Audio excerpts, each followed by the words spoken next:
How in the world can I make peace with this world when there's so much fear out there as the country is opening back up?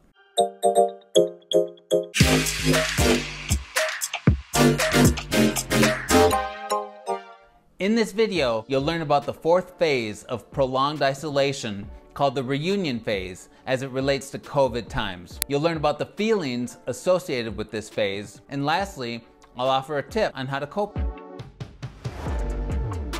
Over the past couple of weeks, I've become less patient and more irritable. I'm longing to freely wander about, reconnect with others, and God forbid, not feel tinges of anxiety when I'm close to a stranger. Well, the time has come to start re-engaging with others. I am both excited and a bit on edge. So I was thrilled to learn there are 5 psychological phases humans are going through during this COVID time. Many humans have endured periods of prolonged isolation, sometimes by themselves and sometimes with others. From the deep recesses of the oceans, trapped in a submarine, to the other extreme, thrusting beyond the atmosphere into outer space. Somewhere in the middle is the Antarctic expeditioners who live in Antarctica for months at a time. Enter Dr. Kimberly Norris, a psychological scientist at the University of Tasmania who studies confinement and reintegration of these expeditioners. Using this research as inspiration, she created 5 psychological phases of isolation as it relates to our COVID situation. I'll provide a brief overview of these 5 phases, and I'll be highlighting the 4th phase called the reunion phase, which is what we're currently in. If you're new to this channel, my name is Dan Ronkin. I'm a licensed therapist and I make videos on well-being and addiction recovery. So click subscribe and the bell to be notified if you want the latest videos on these topics. First phase, confusion and panic. This phase became clear pretty quickly as people didn't know what to do, so a lot of people in the US gravitated toward hoarding toilet paper. Strangely enough, this behavior actually correlates with one of Freud's stages of development, the anal phase, in which people may have regressed back to. We're not going there. Phase 1, confusion and panic. You get the idea. The honeymoon phase involves seeing the situation through rose-colored glasses and creating new routines such as working from home in your PJs if you want. Although I don't recommend that, get dressed at least, it helps. Cooking more at home, maybe learning a new skill. Unfortunately, not everyone gets to enjoy this phase as the economic impact has been so painful for many, of which we still don't know the full ramifications. The resentment phase. People may start to feel anxious, lonely, and tired and fearful of the future. Zoom meetings suck. This phase takes place once we are beyond the halfway point of the whole confinement situation and people start to long for the way life used to be. There's a lot of anticipation and certain freedoms have been constrained. This can be tough. I personally became aware of this phase within me over the past few weeks as I had less patience and a shorter temper. The reunion phase. This is where we are right now. This phase is characterized with mixed attitudes between excitement and fear as we enter the new normal. Feelings of joy can quickly be run over by feelings of anxiety as we have closer physical proximity to others in public spaces.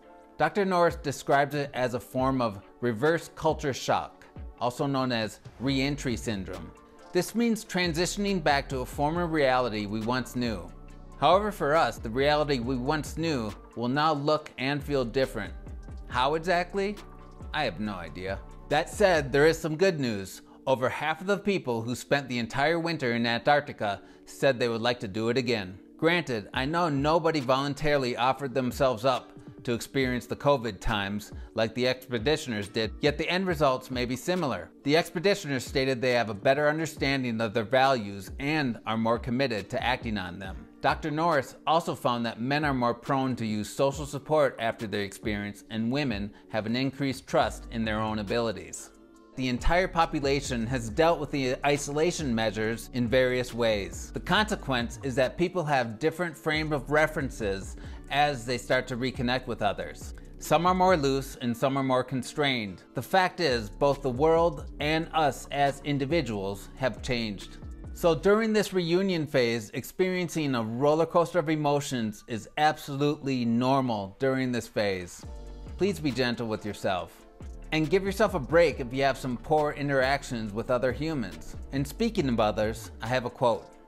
Be kind, for everyone you meet is fighting a hard battle. Which for years I said it was from Plato, but I looked it up yesterday and I was wrong. It's actually from a writer named Ian McLaren. Oops. So how to be kind and also stand up for yourself? I'll talk about that in a minute. The reintegration phase. This is still unknown. We'll learn more as millions of people get back to work, there start to be large concerts and gatherings again, and international travel resumes. Huh? Now I'm not talking about actual surfing, which I've only done once and I sucked at it because it was my first time, yet I did absolutely love it. The type of surfing I'm referring to during this reunion phase is a mental exercise called urge surfing. It was coined by the late Alan Marlatt, who is a pioneer in the field of addiction recovery. Urges and feelings can act like waves as they rise in intensity, they peak, and then eventually crash. They don't last, and you don't have to act on them. The urge surfing technique is often used in addiction recovery to help people deal with cravings. I'll provide a link in the description below of the actual process because I've taken great liberty and adapted this version to help deal with difficult feelings such as anger during this reunion phase as you start to re-engage with people in society. Let me be clear, I'm not judging the feeling of anger itself. Anger serves a purpose. It can motivate and inspire action. That said, I don't know about you, but there certainly have been times where I've spoken some words from a place of anger, and the things that I said, I later came to regret.